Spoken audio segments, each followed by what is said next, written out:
श्रोताओं, आज हमारे इस कार्यक्रम में हमारे मेहमान हैं डॉक्टर पंकज सिंह। डॉक्टर पंकज सिंह राज्य नोडल अधिकारी, राष्ट्रीय वेक्टर जनित रोग नियंत्रण कार्यक्रम उत्तराखंड हैं। और चूंकि ये दौर ऐसा है जिसमें डेंगू रोग बड़े व्यापक तरीके से फैल रहा है और लोगों के बीच एक भय का वातावरण भी है, हम लगातार इस कार्यक्रम के माध्यम से आप सभी को डेंगू के कारणों पर, उसके जो लक्षण है और कैसे उससे बचाव किया जा सकता है, जानकारी दे रहे हैं। और आज डॉक्टर पंकज सिंह हमारे बीच हैं। आपका बहुत बहुत स्वागत करते हैं डॉक्टर पंकज सिंह। हम जी, धन्यवाद। डॉक्टर पंकज सिंह, सबसे पहले तो ये बताएं कि वर्तमान में क्या स्थिति है यदि हम डेंगू की बात करें उत्तराखंड में। देखिए, डेंगू एक सीजनल बीमारी है, जी। मौसमी बीमारी है। हर साल ये जुलाई महीने से शुरू होकर अक्टूबर महीने तक आती है। इसका एक सीजनल पैटर्न होता है। 2 से 3 साल बाद ये बढ़ करके आती है। 2023 में डेफिनेटली ज़्यादा केसेस आ रहे हैं, बट ऐसा कोई घबराने की बात नहीं है। बारिश के मौसम के साथ ही हर साल आती है। ऐसा क्यों है कि ये बरसात के मौसम में ही ये रोग ज़्यादा फैलता है? देखिए, ये ना एक मच्छर जनित रोग है। एक एडिस एजिप्टाई नामक जो प्रजाति है मॉस्किटो की, बेसिकली उसके काटने से फैलती है। और मच्छर हम सब जानते हैं कि बारिश के मौसम में ही पनपते हैं या बारिश के मौसम के बाद। तो क्योंकि मच्छर के काटने से फैल रही है, तो यही मौसम अनुकूल होता है इसके प्रसारण के लिए। जी, हम जानना चाहेंगे कि ये बैक्टीरिया जो है, इसकी कुछ खास पहचान है ताकि एक आम व्यक्ति इससे सजग रहे। देखिए, ये ना डेंगू वायरस हो। ये वायरस जो संक्रमित आदमी है जिसको डेंगू है उसके अंदर रहता है। उसको जब ये मच्छर काटता है और फिर उसको काटने के बाद वो किसी हेल्दी आदमी को काटता है, तो उसमें ये वायरस चला जाता है और ये बीमारी होने के चांसेस हो जाते हैं। मैं इस बीमारी के बारे में आपको थोड़ा बताना चाहता हूँ कि पहले तो इसमें घबराने की ज़रूरत नहीं है। दूसरी चीज़, ये जो बीमारी है ये बेसिकली 90% लोगों में बहुत ही आम लक्षणों के साथ आती है और कुल 10% ही लोग ऐसे होते हैं जिनमें गंभीरता होने की चांस रहती है और 1% ही ऐसे लोग हैं जो ज़्यादा गंभीर हो जाते हैं। तो इसमें घबराने की ज़रूरत नहीं है। यदि आपको डेंगू के लक्षण होते हैं तो आप घर पर रहिए, आराम करिए। अगर लक्षण आपके बढ़ते हैं तो आप डेफिनेटली किसी भी चिकित्सालय में जाइए, डॉक्टर का परामर्श लीजिए और चिकित्सकीय परामर्श के अनुसार दवाइयाँ। आप थोड़ा लक्षणों के बारे में बताएं कि वो जी खास लक्षण क्या है और प्रारंभिक लक्षण क्या है। जी, इसके जो मेन लक्षण है, देखिए सबसे पहले इसमें बुखार आता है। बुखार के साथ साथ आंखों के पिछले हिस्से में दर्द महसूस होता है। ये इसके शुरुआती लक्षण है। उसके साथ सर दर्द रहता है। पूरा बॉडी में माइल्जिया जिसको हम कहते हैं, मसल्स पेन होता है, बॉडी पेन होता है। और थोड़ा सा आगे बढ़ने पर, स्टेज बढ़ने पर इसमें शरीर पर लाल चकत्ते आने भी शुरू हो जाते हैं। तो ये प्रारंभिक लक्षण जी है। जी। आमतौर पर लोगों के मन में एक भय का वातावरण है कि इसमें प्लेटलेट काउंट जो है कम हो जाता है, और ये जब कम होता है और धीरे धीरे और कम हो जाता है तो स्थिति चिंताजनक हो जाती है। आप इस बारे में क्या कहेंगे? जी, जैसा मैंने अभी आपको बताया कि डेंगू एक अपने आप ठीक होने वाली बीमारी, इसे स्वतः ठीक होने वाली बीमारी कहते हैं। जब डेंगू होता है तो होने के 5 से 6 दिन बाद वापस से अपने आप ठीक होना शुरू हो जाता है। डेंगू के लिए कोई भी विशेष औषधि या वैक्सीन उपलब्ध नहीं है। जो लक्षण है, जैसे बुखार है, दर्द है, इसको हटाने के लिए जो दवाइयाँ हैं वही दी जाती हैं, और दवाइयाँ भी इसमें ज़्यादा नहीं ली जाती हैं। दर्द के लिए सिर्फ पैरासीटामोल दवा ली जाती है। जब डेंगू होता है तो 90% लोगों में, मैंने पहले भी बताया आपको, कि बहुत ही आम लक्षणों के साथ होता है। आप घर में रहिए, पानी खूब पीजिए, रेस्ट कीजिए, तरल पेय पदार्थ लीजिए, और उसके बाद 5 से 6 दिन बाद ये अपने आप ही ठीक होना शुरू हो जाता है साधारण लक्षणों के साथ। लेकिन इस दौरान यदि आपके लक्षण बढ़ते हैं, जैसे आपको मसूड़ों से या कहीं पर ब्लीडिंग की शिकायत लगती है, पेट में दर्द होता है, उल्टियाँ आती हैं, चक्कर आने लगते हैं, तो आप समझिए कि लक्षण गंभीरता की तरफ जा रहे हैं। इस कंडीशन में आपको हर हाल में अपने चिकित्सक के पास आना है और अस्पताल में आना है अपने इलाज के लिए। जी, डॉक्टर पंकज सिंह, क्या महज बुखार और अधिक बुखार से ही ये लक्षण के रूप में देखा जा सकता है, या इसके लिए कोई रक्त की जांच होती है? हाँ, इसके लिए रक्त की जांच होती है, एलाइजा टेस्टिंग होती है। इसका ब्लड का नमूना लिया जाता है जिसमें कंफर्म किया जाता है कि डेंगू का वायरस आपके शरीर में है या नहीं। इसी से इसकी कंफर्मेशन जांच होती ऐसा कहा जाता है कि इसमें जो फ्लूइड इनटेक है, पानी की मात्रा हम अधिक लें और शरीर में डिहाइड्रेशन नहीं होना चाहिए, और फिर तरह तरह के उपाय लोग बताते हैं, जैसे नारियल का पानी आमतौर पे कहा जाता है, और कीवी फल की बात की जाती है, और कई बार कुछ ऐसी बातें भी लोग कहते हैं। उसके बारे में आप थोड़ा स्पष्ट रूप से बताएं हमारे श्रोताओं को। वो कहते हैं कि बकरी का दूध भी जो है बहुत फ़ायदेमंद होता है, कितना सही है? देखिए, जब डेंगू होता है तो सबसे बड़ी बात है, इसमें शरीर के अंदर ही पानी का लॉस होना शुरू होता है। इस पानी के लॉस को रोकने के लिए ही पानी का इंटेक बढ़ाया जाता है बॉडी में, क्योंकि मैंने आपको बताया कि 5 से 6 दिन में ये बीमारी अपने आप ठीक होने लगती है। तो इस पीरियड में अगर हम पानी के इंटेक को मेंटेन करते हैं तो हमें कोई दिक्कत नहीं होगी। बाकी जो चीज़ें हैं, जैसे नारियल पानी हो गया, ये सब चीज़ें हो गई, ये डेफिनेटली पानी के इंटेक को बढ़ाने के लिए हेल्प करती हैं, क्योंकि मैंने आपको बताया कि तरल पेय पदार्थ का सेवन बहुत ज़रूरी है, फ्लूइड इंटेक बहुत ज़रूरी है। बाकी बकरी का दूध और ये सब चीज़ें हैं, ये कहा जाता है कि ठीक है, बट इनका कोई सैद्धांतिक नहीं है कि इनका कितना यूटिलिटी है। बट मैं फिर से कहूँगा कि अगर आपको डेंगू है तो आप पानी खूब पीजिए, रेस्ट कीजिए और आप तरल पेय पदार्थ अपने लेते रहिए। जी, अगर ये इतनी चिंताजनक बीमारी नहीं है, स्वतः ठीक होने वाली बीमारी है, तो फिर इतने मरीज अस्पतालों में क्यों भर्ती हैं? देखिए, जब डेंगू रोग होता है तो मैंने आपको पहले ही बताया कि 90% लोगों में बहुत सिंपल लक्षणों के साथ आता है। लेकिन जब ट्रांसमिशन ज़्यादा होता है तो ज़ाहिर-सी बात है कि जिनमें थोड़ा-सा लक्षण बढ़ जाते हैं, जैसे 5 या 10% वाले मरीज़ हैं, उन मरीज़ों को अस्पताल में आने की ज़रूरत पड़ती है। हर किसी को अस्पताल में आने की ज़रूरत नहीं पड़ती है। डेंगू को लेकर के ना लोगों के अंदर बहुत भय है। जैसे ही किसी को पता चलता है कि मुझे डेंगू है, तो ये लगने लगता है कि मुझे प्लेटलेट्स चढ़ाने होंगे, मुझे ये सब चीज़ें चाहिए होंगी, मुझे इलाज चाहिए होगा। तो इस भय से भी काफ़ी लोग अस्पतालों में आते हैं। तो उनको सभी को आने की ज़रूरत नहीं है, आएँ अपने चिकित्सकों को ज़रूर दिखाएँ। लेकिन अगर चिकित्सक परामर्श देते हैं कि आप घर पर रहिए, रेस्ट करिए, आपको कोई लक्षण बढ़ेंगे तो आप पुनः आ जाइएगा, तो इस प्रणाली को फॉलो करना चाहिए। बिना बात किसी भय के कारण या किसी भ्रांति के कारण चिकित्सालय में एडमिट होने के लिए कोई भी जल्दबाजी नहीं करनी चाहिए। यदि कोई कोमॉर्बिडिटी है, जैसे किसी को मधुमेह है, किसी को उच्च रक्तचाप है या हृदय संबंधी कोई रोग है, तो ऐसों के लिए क्या ये जटिलता आ सकती है?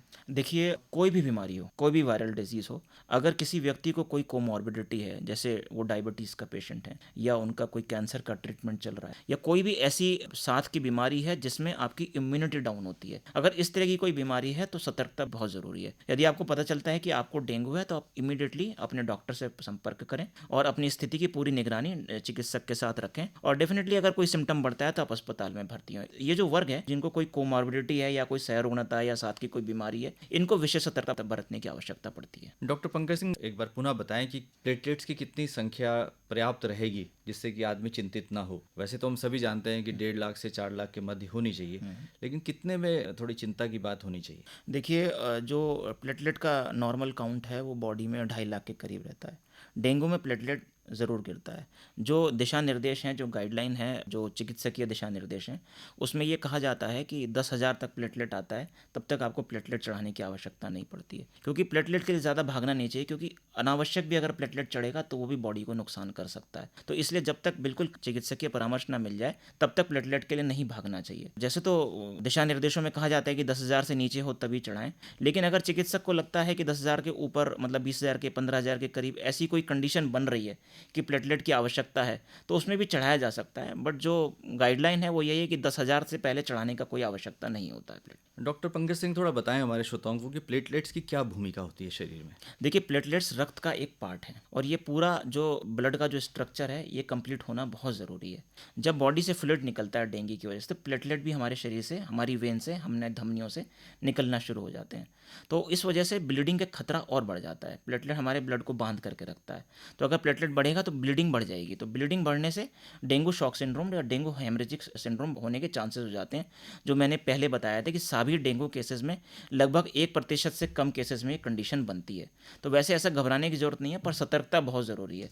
तो इसलिए प्लेटलेट उस कंडीशन में जाकर के आवश्यक हो जाते हैं जब प्लेटलेट्स का लॉस बॉडी से बहुत ज़्यादा हो जाता है और उसमें प्लेटलेट्स की आवश्यकता पड़ती है। तो ये कंडीशन हमारी 10,000 प्लेटलेट या 10,000 से नीचे के प्लेटलेट पर आती है, और प्लेटलेट जब भी चढ़े बहुत ही नज़दीकी चिकित्सकीय परामर्श में, सुपरविजन में ही चढ़ानी चाहिए, ताकि किसी भी तरीके की कोई और दिक्कत ना हो। डॉक्टर पंकज सिंह, जैसे आपने कहा कि ये बीमारी सीजनल है और बरसात के मौसम में ज़्यादा होती है, तो किन बातों का ख़ास तौर से आम व्यक्ति ध्यान रखे? जैसे यदि वो मच्छरों के बारे में कि वो कब एक्टिव होते हैं, कितनी उसकी फ्लाइट है और कब ज़्यादा सक्रिय होता है ये डेंगू मच्छर? देखिए, ये जो डेंगू मच्छर है ये एडिस एजिप्टाई प्रजाति होती है। ये बेसिकली डे बाइटर है, दिन में काटता है, और इसलिए जो है दिन में अपनी सावधानी बरतनी बहुत ज़रूरी है। यदि आपको मच्छर नहीं काटेगा तो डेंगू नहीं होगा, ये तो डेफिनेट है। तो अगर आप मच्छर काटने से खुद को बचा सकते हैं तो आपको डेंगू नहीं होगा। इसके लिए बड़ा ज़रूरी है कि जब हम ऑफिस जाएं या बच्चे हमारे स्कूल में जाएं तो वो फुल स्लीव कपड़े पहनें, अपनी कोहनियों को, अपने घुटनों को ज़्यादा से ज़्यादा ढक करके रखें, तो मच्छर को काटने का अवसर नहीं मिलेगा। इसके साथ साथ जब बच्चे खेलने जाते हैं तो ऐसे में वो मॉस्किटो रेपेलेंट और ये सब क्रीम का इस्तेमाल भी कर सकते हैं ताकि मॉस्किटो बाइट से बचा जा सके। ये मच्छर आपके घर में ही पैदा हो रहा है। ये बेसिकली आर्टिफिशियल कंटेनर्स को यूज़ करता है पैदा करने के लिए, जैसे पानी की टंकी हो गई, गमला हो गया, गमले के नीचे रखी हुई प्लास्टिक की ट्रे हो गई, चिड़िया के बर्तन हो गए, टूटा फूटा बर्तन हो गया, टायर पड़े हुए हैं स्टोर में या कहीं गोदाम में, उसमें पानी जमा हो जाता है, हम लोग ध्यान नहीं देते हैं, पानी जमा है उसमें मच्छर पैदा हो जा रहे हैं। घर में आपके फ्लास्क रखा हुआ है, गुलदस्ता रखा हुआ है, उसमें पानी रखा हुआ है, ध्यान नहीं दिया तो उसमें डेंगू के मच्छर पैदा होने लगेंगे। तो इस तरह के जो ऑब्जेक्ट्स हैं इसमें ये मच्छर पैदा होते हैं। इसलिए मैं हमेशा अपने श्रोताओं से ये बात कहता हूँ कि अगर डेंगू को हराना है तो सबसे ज़्यादा ज़रूरी है कि हर नागरिक अपनी जिम्मेदारी निभाए। यदि सभी लोग ये ठान लें कि हम अपने घर और उसके आसपास इस तरह के बर्तनों में पानी जमा नहीं होने देंगे, ऐसे बर्तन जिनको हम ढक के रख सकते हैं उन्हें हम ढक करके रखें, और जहाँ पर पानी हम पलट सकते हैं वहाँ पर पानी पलट दें, तो 90% डेंगू की समस्या अपने आप समाप्त हो जाएगी। जी, डॉक्टर पंकज सिंह, ये बात रही कि एक आम आदमी का जो दायित्व है, उसकी जो भूमिका है, उसके बारे में आपने कहा। स्वास्थ्य विभाग, चूँकि ये हर वर्ष ये बीमारी आ रही है और कई लोग अपनी जान गंवा देते हैं, और इससे एक अतिरिक्त बोझ उनकी अर्थव्यवस्था पर भी पड़ता है, प्रशासन के ऊपर भी दबाव बनता है, तो क्यों हम पहले से तैयारी नहीं करते? देखिए, मैं इसमें बताना चाहता हूँ कि डेंगू का सीज़न बड़ा फिक्स है, बारिश के मौसम में आता है, और प्रशासन की तरफ से हमेशा इससे 2-3 महीने पहले से ही तैयारियाँ शुरू हो जाती हैं। जो तैयारियां विभिन्न स्तरों पर की जानी हैं, वो सब तैयारियां अप्रैल और महीने से ही चालू हो जाती हैं। हमारी जो फ्रंटलाइन वर्कर्स हैं, वो मई माह से ही अपने अपने क्षेत्रों में, घरों में जाना शुरू कर देते हैं। घरों में जाने का पर्पस ये होता है कि वो ये देख सकें कि कहीं पर ये मच्छर तो ब्रीड नहीं कर रहा है, और उससे भी ज़्यादा ज़रूरी है कि वो अपने क्षेत्र में जन जागरूकता करते हैं, लोगों को मोटिवेट करते हैं कि इस तरह की स्थिति ना पैदा हो कि मच्छर पैदा हो।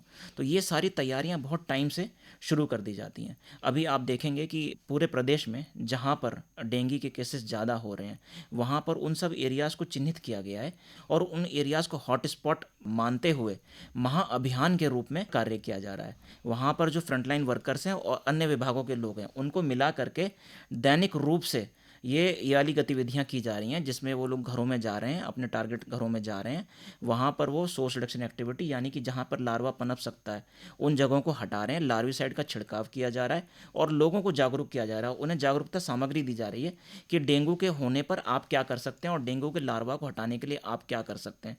तो ये सारी चीज़ें की जा रही हैं, और उन्हीं एरिया में जो है बड़े योजनाबद्ध तरीके से निगम की टीमों के द्वारा छिड़काव और फॉगिंग भी की जा रही है। यही छिड़काव अगर कुछ समय पहले होता तो शायद हम नियंत्रण कर पाते। ये छिड़काव और ये सारी जो लार्वा निरोधक गतिविधियां हैं जो मैंने आपको बताया, ये मई और जून माह से ही स्टार्ट हो जाता है। ये एक चरणबद्ध तरीके से डेंगू रोग आता है, लेकिन मैं आपको ये बताना चाहूँगा कि अगर आप 2019 जब ज़्यादा आया था डेंगू, उसके कंपैरिजन में इस बार देखेंगे तो इस बार आधे ही केस रिपोर्ट हुए हैं।